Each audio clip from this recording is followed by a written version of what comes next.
Welcome back. In Maharashtra, the entire region of the Marathwada is under severe drought. The Fadnavis government has made tall claims up till now of working towards solving the prevailing water crisis in rural areas, but our ground report shows that it's an entirely different picture. In the villages of the Lathur district, villagers including elderly men and women spend hours standing in queues waiting for their turn to fill up empty buckets from the water supplied in tankers. Water tankers that are the only source of water in drought-hit areas visit these villages once in 90 days. Villagers have been pleading for an increased or a more regular supply of water from local administration, completely in vain. Mirror Now's deputy news editor Mayuresh Ganpate was actually in Lathur. He sent us this report earlier today. Government has announced the drought in several parts of Maharashtra. Water crisis is the main issue which Marathwada is facing, and right now you can see that we are in one of the village called Chincholi near Lathur city. It is just 30 kilometers away from Lathur, and this is the situation. After almost 1.5 months, this tanker has arrived in this village, and these villagers were totally depending on a local bore which has gone dry from past 2 days. These people, you can see how they have hopped on this particular tanker to fill the water. People from small group, that is children to old age people, all of them have gathered over here with their buckets to fill the water, because for them every drop counts, and this is the reality of Maharashtra. Though government is saying that Maharashtra is totally tanker free, but this is a reality which Mirror Now is bringing in front of you from the ground zero of Lathur. With camera person Rakesh Chawla, Mayuresh Ganpate for Mirror Now. मराठवाड़े में 2 साल में बारिश नहीं गिरा इसके लिए पानी इधर कुछ भी नहीं मिला, और जानवरों को चारा एक कहीं नहीं मिल रहे। पानी नहीं कितने साल से नहीं है पानी? 2 साल से नहीं। 2 साल से नहीं है। अच्छा, पानी नहीं। हाँ। इधर तो रोजगार भी नहीं, चारा नहीं, पानी तो कुछ भी नहीं मराठवाड़े में। सर, ये पानी कम से कम 6-7 साल से गांव में ऐसा पानी है कि बारिश के दिन में खाली 2 महीना पानी मिलता है, उसके बाद में पानी ही नहीं मिलता है गांव में। क्यों ऐसा होता है? पानी नहीं, बारिश नहीं तो पानी आएगा कहाँ से? In fact, Mayuresh joins us live right now from Lathur, where he has spent the entire day. Mayuresh, good evening. If you could just explain to us when the drought started. And my understanding from every conversation we've had on this channel with the Maharashtra government has been that they've had a project, attempting to bring ponds and canals to all of these areas. They have supplied water. They've talked about how they've done so much work. On the ground, does it not show right now? Certainly, even Maharashtra government has gone on record to say that the water tables have been recharged in last monsoon. But whenever we had conversation with the localites, they said that there was no rain happened since last 2 years, and that's why we are facing this kind of situation. The water which these people are using here in rural areas of Lathur, it is of 2016 when the last good monsoon happened. So that is the problem. You said that a lot of schemes have been applied. The Jal Yukta Shiva scheme, which was a flagship scheme of Maharashtra CM Devendra Fadnavis. But here also work has been done, but there is no rain.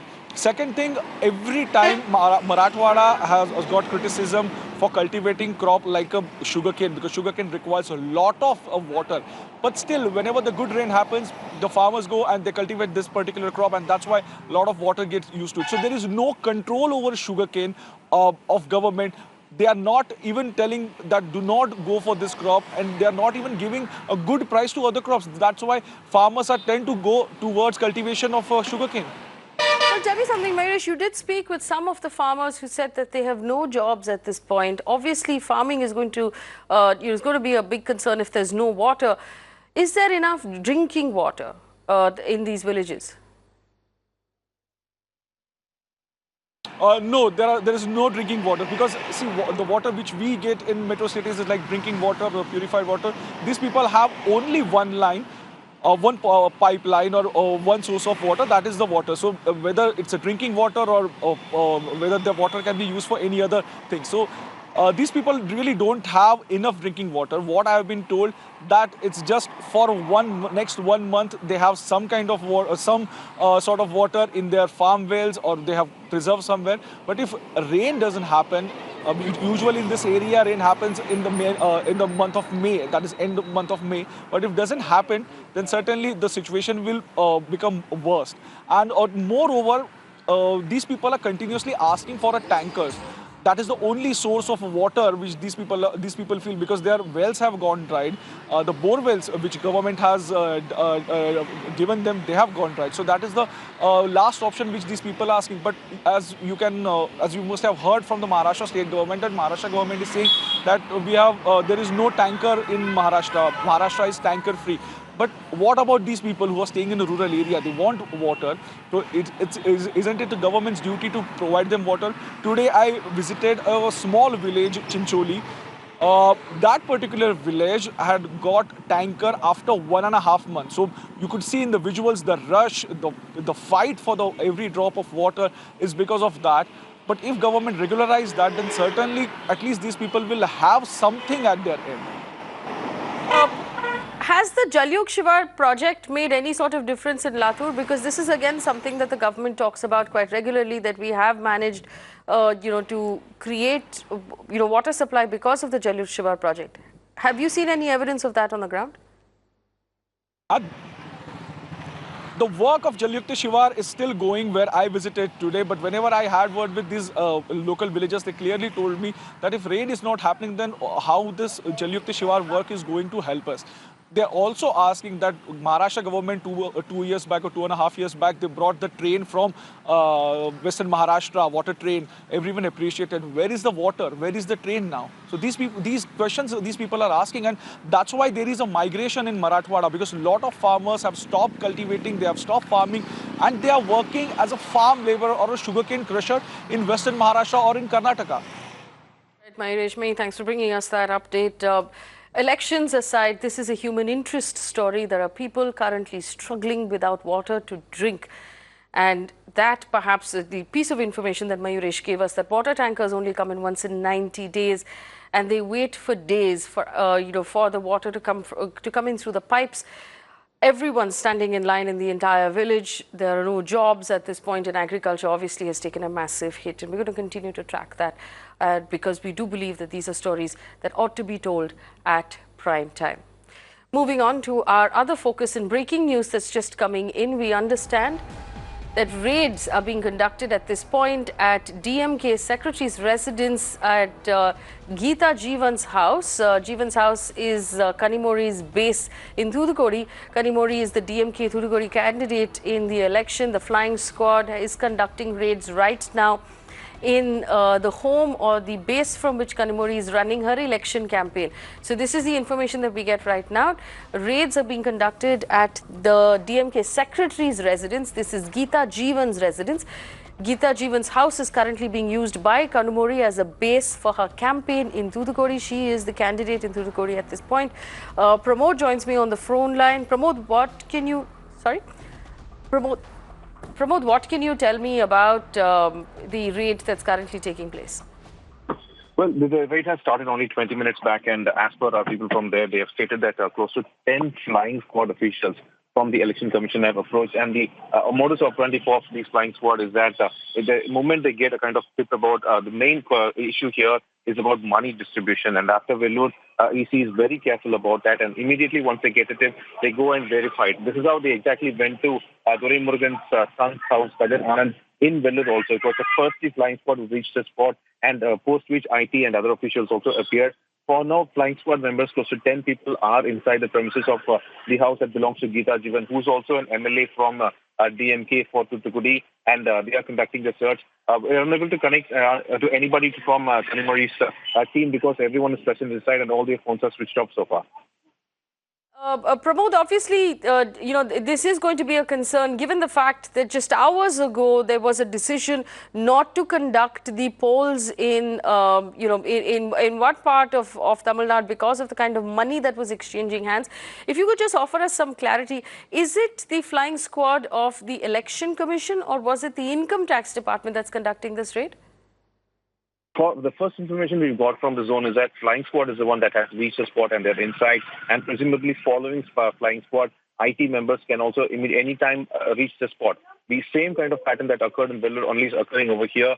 First, the flying squad reaches the spot, then the IT officials who will be, once they gain any kind of information, it doesn't have to be money, even documents or any kind of scrutinous issue they find, immediately they'll alert the IT officials also, and they will reach the spot. And once it is done, they'll start scrutinizing it to find out what exactly has happened. So far, our information is that IT officials have not reached it so far, but it's a flying squad. Anytime we are expecting IT officials also to reach the spot.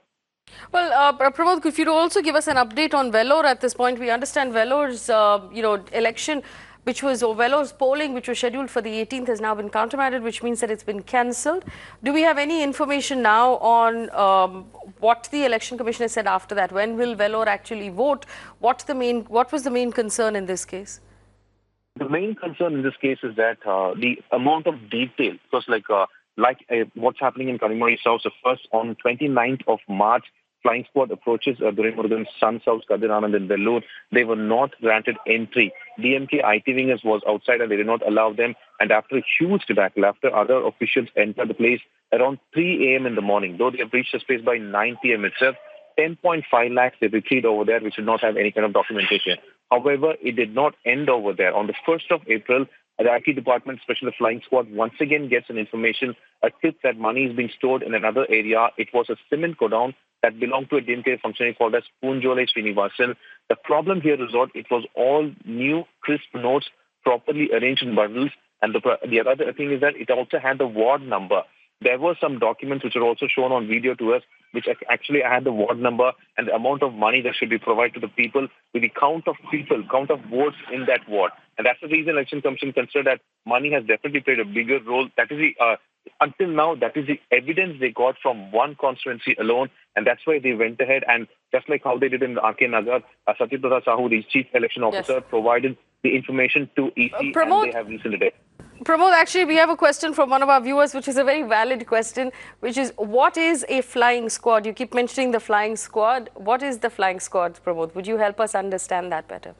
Definitely. The thing is that the local area, the village officers and various other officials from the authorities itself, depending on the municipality and corporation, they could be also transferred. These members will be made into a squad. They have the authority to reach any place and immediately do an investigation or enter the premises and immediately ask for details about the money. This is the actual kind of people who will be on the road also. They will check for vehicles. They will open up ask for documents. Any amount that is on the road, especially during election, or any kind of liquor bottles, any kind of large costly items, be it gold, silver, ornaments, anything, even if a lorry is carrying 100 pots, they should have the proper documentation. A flying squad will immediately stop them and they will seize it and they will give it the information to the IT and the collector, who they will verify it later. And if it is correct, they will return it or it will be given to the ED for further investigation. This is the job of the flying squad. And the flying squad, like what had occurred in Vellore and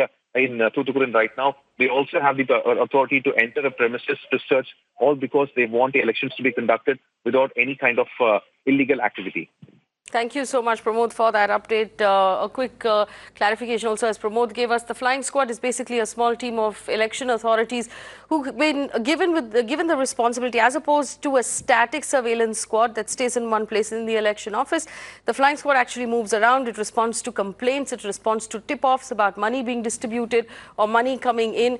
There's normally a couple of people of the local police, the Election Commission, and sometimes the IT department as well involved in the flying squad. So this is the information that's coming in. We understand that Kanimozhi's base, the home that she's using currently in Thoothukudi, where she's currently contesting, is being raided as we speak. We'll bring you more information about that as soon as we have it. In the meantime, here's the conversation we must have. If we look at the lines, if we look at right now the seizures, the cash seizures that have taken place across the country, the numbers are shocking.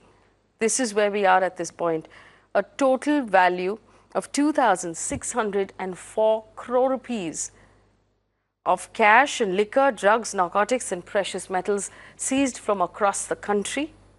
Of this, 683 crore rupees in hard cash. 600 crore rupees in hard cash. I want you to take a moment and imagine what that kind of cash actually looks like when you fill a room with it. 200 crore rupees of liquor. And this is the really terrible one. 1,144 crore rupees of drugs and narcotics have been seized, of which 500 crore rupees has been seized purely from Gujarat. So we have politicians at this point handing out drugs in return for votes, and that should really worry us. The questions we must ask are this: is black money or dirty money really the spine and the nervous system of this entire election? Has it completely taken over this election? And secondly, where is all of this money coming from? 600 crore rupees in cash. Where is this much cash coming from? On the show with me, Vivek Reddy, spokesperson of the BJP, N. Gopalaswamy, former Chief Election Commissioner, Vinayak Dalmia for the Congress, Mr. Navneet Krishnan from the AIADMK will join us as well, Kingshuk Nag, senior journalist, and C.R. Jaya Sukir is a lawyer of a petitioner who's filed a complaint right now. A.L. Banerjee is a very senior officer. Mr. Nag, my first question to you. Have you ever seen this kind of money exchange hands in an election, or have you ever seen seizures of this level? No, I have not seen seizures of this level. It also means that this sort of money may have been changing hands earlier also, but this time the revenue department and the income tax are more vigilant. So a lot of more raids are taking place. So, but of course, as time passes with every election, I think there's more and more money being used. And this is a manifestation of what is happening. So there's a need to cleanse the system in some way or the other, but nobody has tried to do so. And I hope now we will rise as citizens, and also the powers that be will rise and try to do something of this sort. There are many solutions about which we can talk later. But yes, this is unprecedented. I have never seen this sort of thing happening. But as I said, this is also partly because we are being more zealous this time. Well, let me check with Mr. N. Gopalaswamy. Mr. Gopalaswamy was former Chief Election Commissioner of India. Mr. Gopalaswamy, good evening and thank you for joining us. Have you, in your experience, do you believe it's a more vigilant department right now that's catching the money? Or do you think that this is an unprecedented amount of money to be circulating at the time of elections? Part of it is the additional vigilance, because the last few years there has been a lot of money in the elections, which the Election Commission has been tracking, and every election the money power has been increasing. Therefore, their vigilance squads and vigilance arrangements have also gone up. So that is partly one of the reasons. The other reason, of course, is that the elections have become an investment. So, and the more you invest more in order to reap more. So that is what it has become, and no wonder, therefore, that many people are now investing in this venture, which where you can possibly double, triple your money in 5 years' time, and no other investment will give you that much return. So that's one of the reasons. But the elections is not the disease. The disease is elsewhere. This kind of money seizure in election is only the manifestation of a disease. The disease is using your office, using the positions for raking up the moolah. So it is the rent-seeking behavior that has gone, that is getting manifested here in the elections as money seized.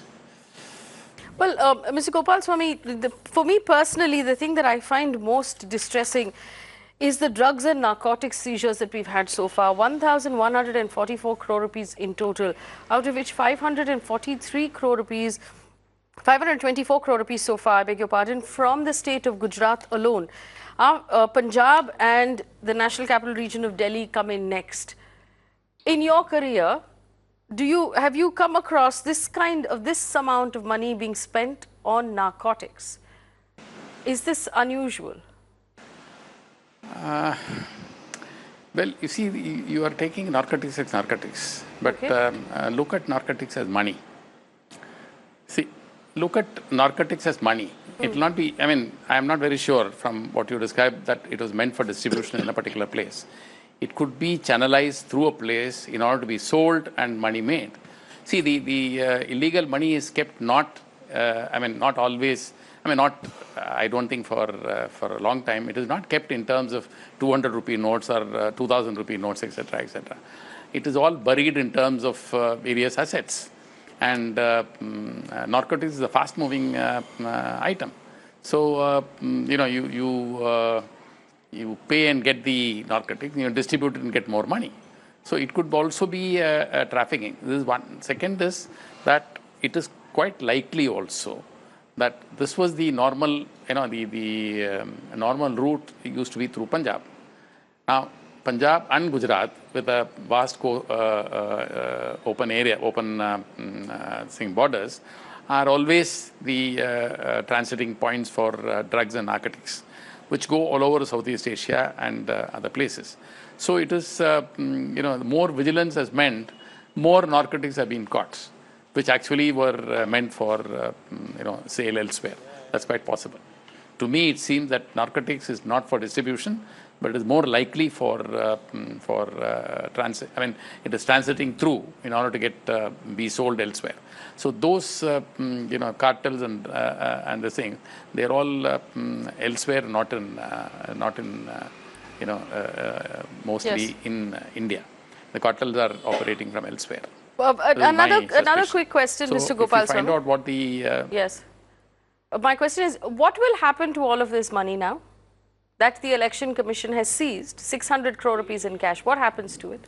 Well, I only see, normal rule, normally what procedure is followed, if I understand it correctly, is that once it is seized, without documents, anything is there, it is seized.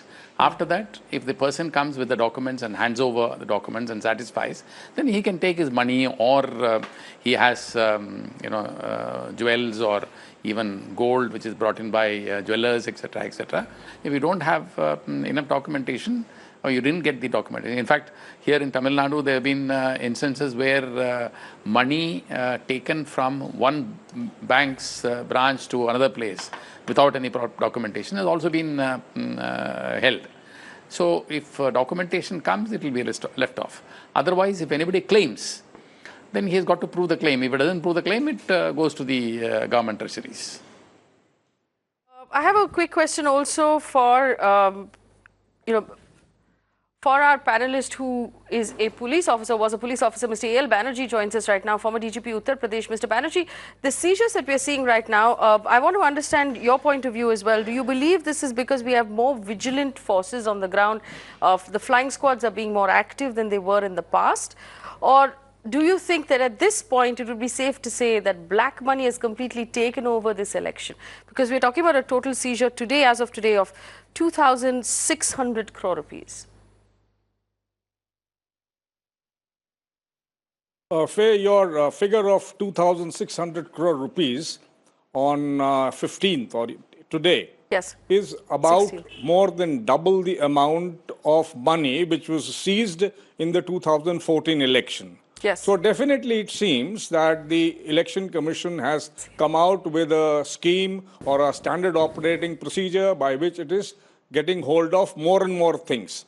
However, let us distribute the things as to you have cash, you have valuables which have been caught hold of, and you have huge amounts of liquor. Now, I was reading an article where they said they have caught liquor which is good enough to fill 5 Olympic-size swimming pools.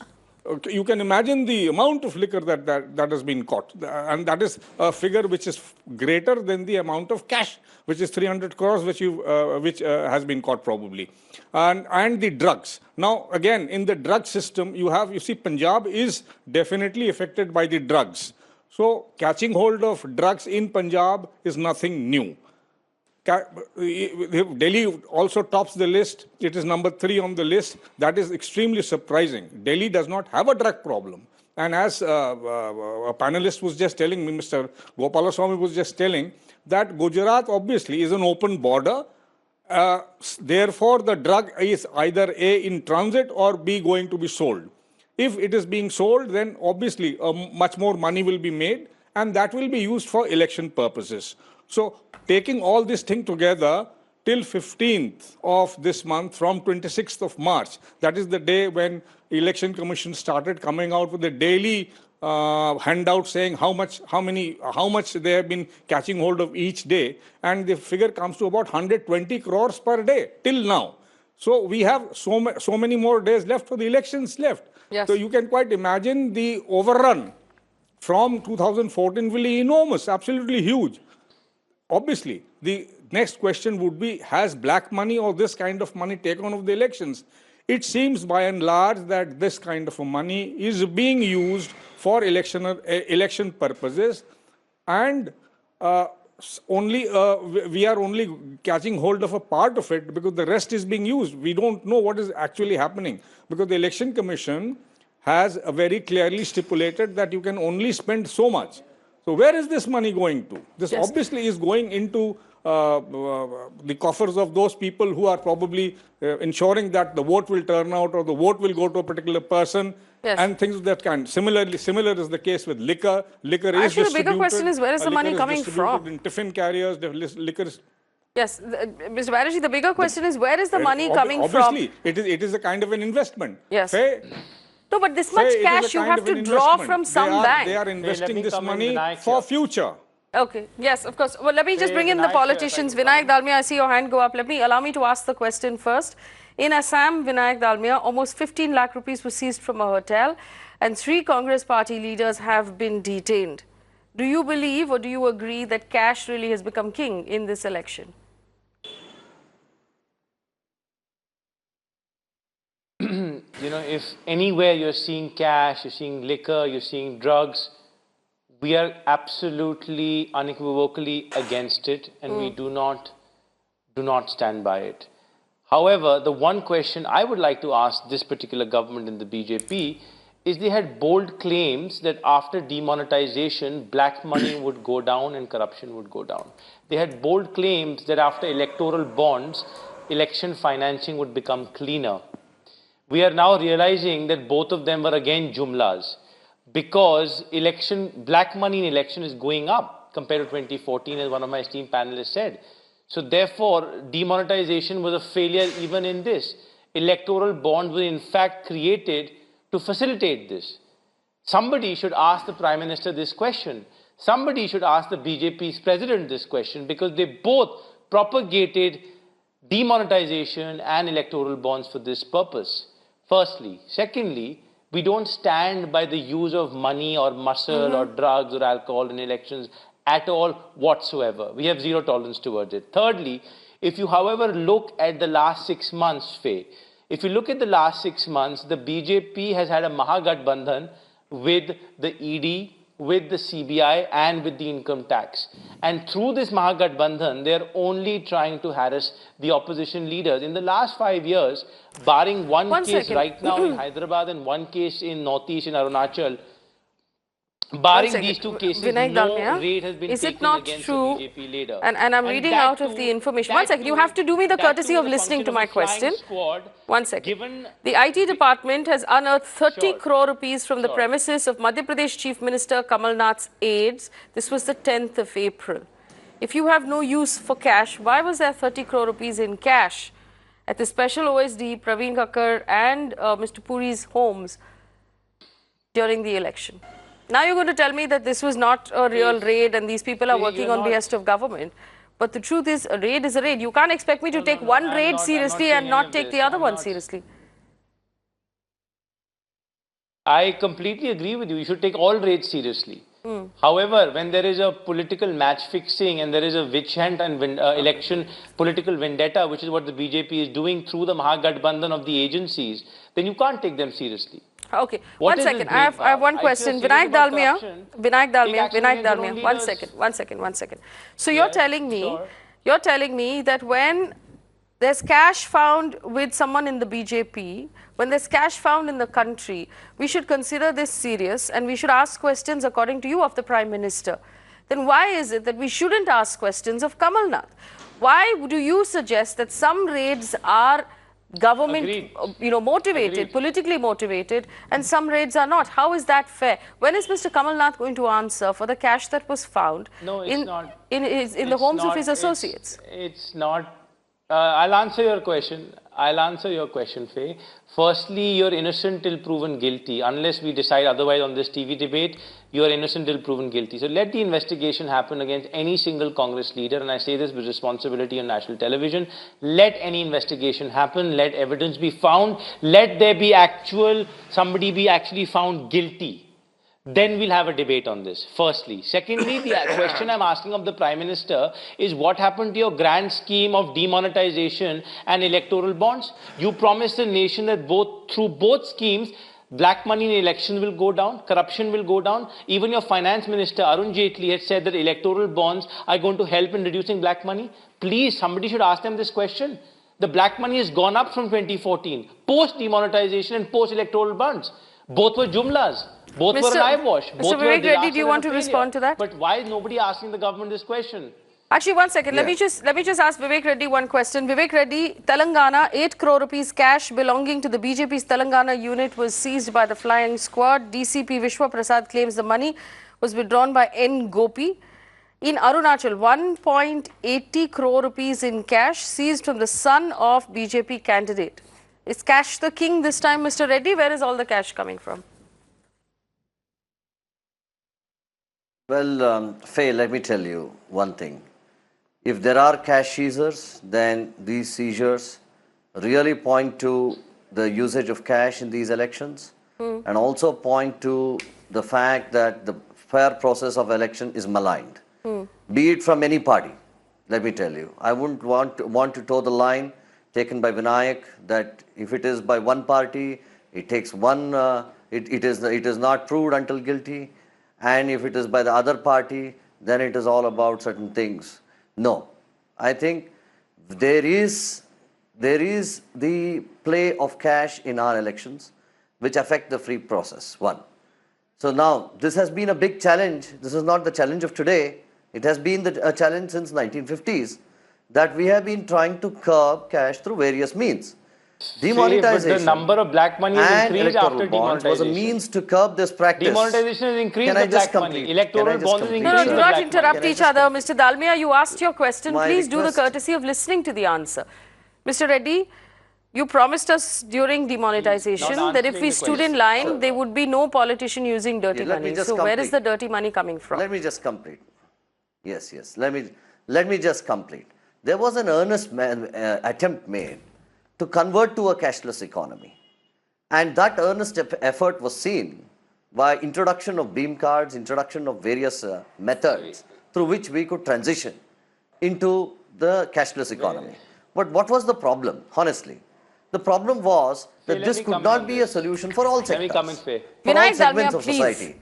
There was difficulty. Let me come in. I don't know why Mr. Vinayak Dalmia is interfering every second. Let me just allow me to complete. Every sentence you cannot interrupt, Mr. Vinayak Dalmia. I'm making out a point on the questions raised by you. What is the point, Mr. So Reddy, therefore, what is the point? There was a difficulty. Yeah, the difficulty was to implement it over different sectors. We could not transition at this stage. It required some time. Perhaps, this lag has allowed cash to come back in. But the problem is this. The problem is where does the problem lie? Let us get to the core controversy. What is the problem? As to where the disease lies. The disease does not lie in money moving around. The disease lies in the fact that each person participating in this process must be attuned and habituated to not using money. And the voter also should not accept money. That is where the solution lies. Now, how do we reach that?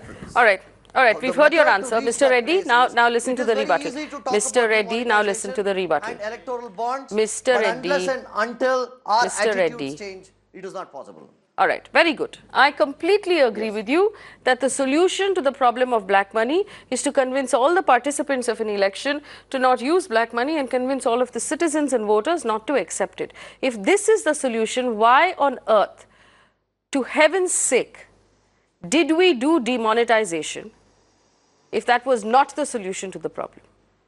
Why on earth, for heaven's sake, did you introduce electoral bonds if that was not the solution to the problem? Why did you kill 100 citizens who stood in line outside banks if that was not the solution to the problem? Why did you do it then? All right. Allow me to answer. demonetization was not a single solution on the block. It was not solution. a single solution of introducing a failed cashless solution. economy. Demonetization had ruined. multi-pronged objectives. What were the multi-pronged objectives? There were three objectives. Demonetization was brought in. Because demonetization was brought in, India's economy grew from 8 lakh crore to 15 lakh crore. Because demonetization was brought in, more people transitioned into a cashless economy. No. Because demonetization was brought in, there were about 2 crore SSCs in India. All of those answers are in fact misleading, and I'll tell our audience why. One second. No, Mr. Reddy, none of those answers are true. In fact, I will point out. That when the BJP Telangana was caught with 8 crore rupees in its back seat of a car, the head of Telangana BJP actually said that they withdrew money from the bank because they needed to pay vendors who had helped them out in their various election campaigns, and they weren't able to do cashless payments, which is why they were making 8 crore rupees worth of cash payments. So all these arguments about a cashless India or a less cash India have completely failed. Secondly, to tell us that demonetization in any way increased our economy, it is widely accepted right now that the economy suffered and GDP actually came down. And to in any way suggest that demonetization helped the economy would be false, because there is no evidence. The government has not released a white paper or any sort of study that suggests it helped. What you can see on your screen is evidence of a total failure of demonetization. Mr. Navneet Krishnan of the AIADMK, let me read out the AIADMK's seizure record. Chennai, 4.72 crore rupees cash seized from the home of Vijay Krishnan, who is affiliated to the office bearer of AIADMK. Nallur, 9 lakh rupees in cash.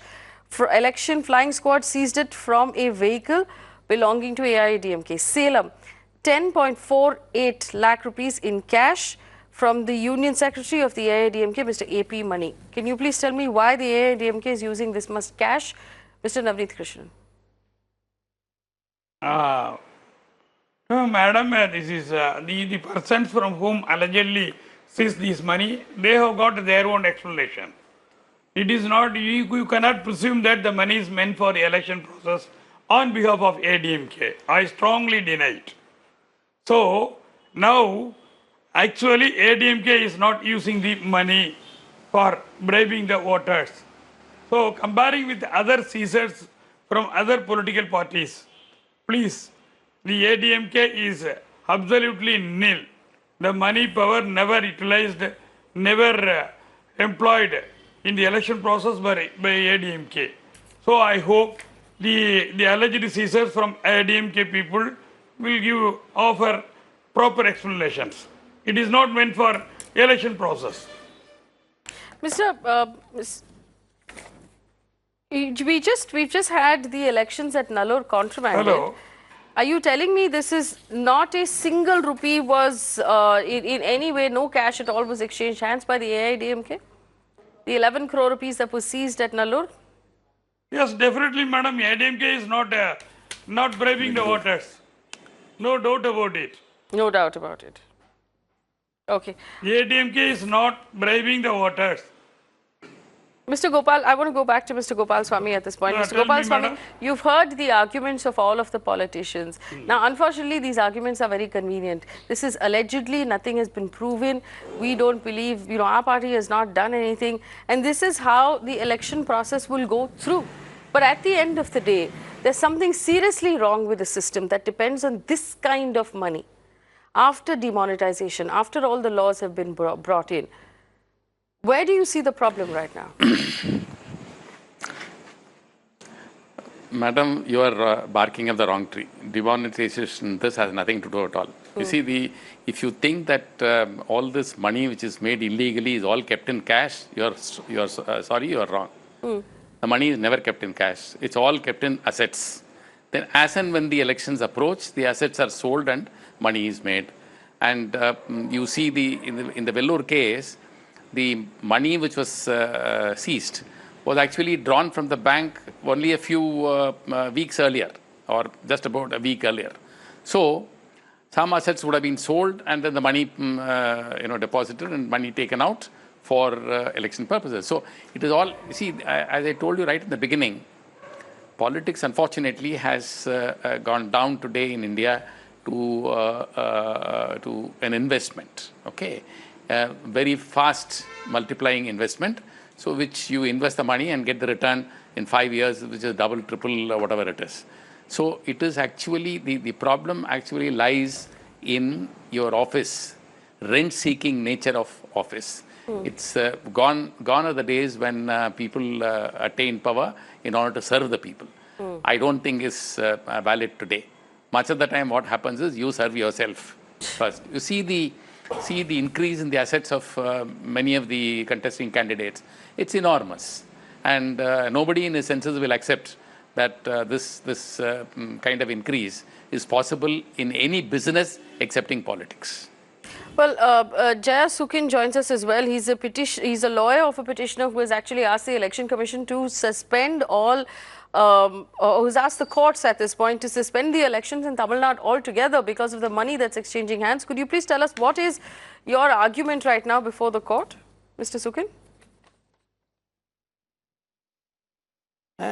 Actually, in Tamil Nadu, Yes. actually all media publishing 10,000 crore money, 10,000 crore money pumped into Tamil Nadu alone for this Lok Sabha election. 10,000 crore money for cash for vote is not a simple issue, it's a very, very serious issue. All political parties, not one or two or political parties, all political parties, the intelligence agency reported, all media saying the intelligence reported 10,000 crore money pumped in the Tamil Nadu alone for cash for vote. The problem is not, the culture is not started for 2019 as Lok Sabha election. It was started beginning the 20 years before. First started in 10 rupees, then 20 rupees, then 100 rupees, then it will go to 200 rupees. So what is your plea? Then Mr. Sukin, what is your plea?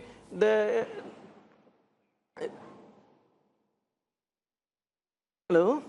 Okay, my question to you is, what are you asking for before the courts? What is your plea? Actually, today I am argued, today I have submitted the Supreme Court, need to entire 39 constituencies postponed.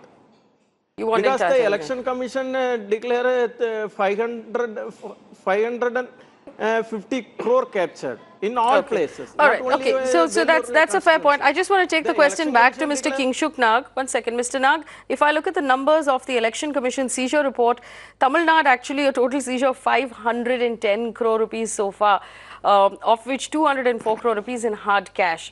So it might not be too far off the mark to say 10,000, is it too far off the mark to say 10,000 crore rupees circulating in Tamil Nadu?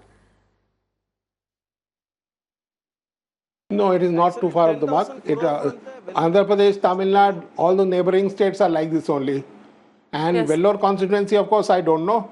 But if you really ask me for a solution of the problem, it is not in demonetization, but it is in increasing the number of seats in Lok Sabha. They are stuck at 543. Yes. And the population of the country is increasing. So there is a great amount of demand-supply mismatch. So more and more people want seats in Lok Sabha to win and become MPs. So when there is a demand-supply mismatch, obviously a lot more money will be spent, because this is one of the way in which you can get a start off. Yes. So that is what is happening. Yes, yes, Mr. Gopal Swami wants to say something. Let me come in. Yes, Mr. Gopal Swami, go ahead. Go ahead, please. I am really devastated. I am really, sir, I am really devastated with your answer that there is so much of a demand to go to the Lok Sabha, therefore the number of seats should be increased, therefore the money is coming. I don't know where from you are thinking of this particular thing. If does it mean, I mean, I'm sorry to say this, but I need to say that, I mean, is it because everybody now thinks that this is the best industry to get in? Yes, and therefore you become an MP and make more money? I don't think that's it. Sir, the whole thing is in politics, as long as you're not going to ensure that a corruption, but the increase in the seats is not because of this. And you see, unless you make the office, political office, not a rent-seeking office, not a rent-seeking office, then this problem will never go away. Because everybody now thinks that the money is there to make. And the money is never kept in cash. It's all in Benami properties and in hard assets, which are converted at the time of election. That's about all. And I don't think the solution could be to increase the number of seats. If you increase the number of seats, then more people will make more money. That's about all. So why let this poor country be burdened with another 270 people or 300 people? Mr. Gopalswamy, unfortunately, every anti-corruption endeavor or law in our country has failed to grow any teeth because, unfortunately, it is the same lawmakers who design the law. We've seen anti-corruption laws actually get weakened by governments over the last couple of years. So is there any method really to make sure that people aren't sort of buying their way into parliament because it's a money-making, like you said, it's a money-making industry right now, which is why you have more and more corrupt people coming in on what they call winnability? So the point is that what is the system do we have to punish a corrupt politician? Do we have any system? No. See the cases going on for years together. There's only one small silver lining which came thanks to Supreme Court judgment, that the moment you are convicted of an offence, you lose your seat. Otherwise, the provision which used to be operated was that you appeal within 3 months, and then you can continue to be a legislator, legislating for the entire country when you have been found guilty of offences. So this is something which I think, unfortunately, we should go back and then find out what the Indian character is like. Maybe the Indian character is to blame. So nothing else can be thought of about this. Until you have this, I will only take one example. Just see the system which has been there, which other countries have made. In 2008, when Barack Obama became the president, his seat in the assembly on the Senate was in the state, Illinois, I think, was vacated.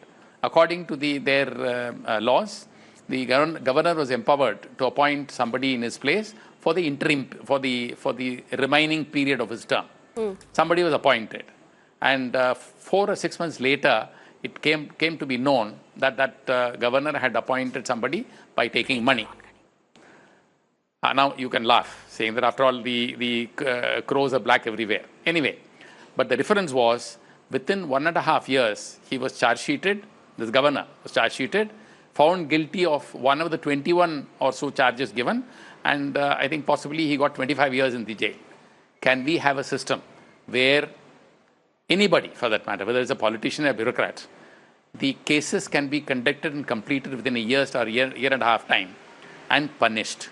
If you can have any number of laws with any amount of punishment, but the punishment is not the deterrence, it is actual conviction that is a deterrent. If a few hundred bureaucrats and the politicians who are corrupt are punished, then people will sit up and take notice, saying that the system is working. If the system is not working, if you can take the system for a ride, people charged for corruption can be fighting cases for 15 years and 18 years, nothing happening to them, then nobody will respect law. Thank you so much for your opinion on that, and I want to thank our panel because we've run out of time, unfortunately, but we will keep coming back to this conversation because, as pointed out, the Election Commission has already seized over 2,604 crore rupees worth of cash, narcotics, alcohol and jewelry from across the country. This is black money that is circulating across the country to be used for elections. Corruption in, corruption out. If this is how we're choosing our members of parliament, then this is what we're going to get. There's a quote by Ben Carson, an American politician, and I'll tell you what it says. It says, "We've been conditioned to think that only politicians can solve our problems. But at some point, we need to wake up and recognize that it is politicians who have created our problems. If we're not careful about who we're voting for, and we're not careful about putting people in parliament who don't have cases against them, who actually support the causes that we support, who are not corrupt, we will wind up with a corrupt system that designs the laws to let themselves off the hook." At the end of the day, we have to ask these questions. Where is all this cash coming from? What was the government doing this entire time when it told us it was cleaning up the system of black money? And whom are we going to put in power?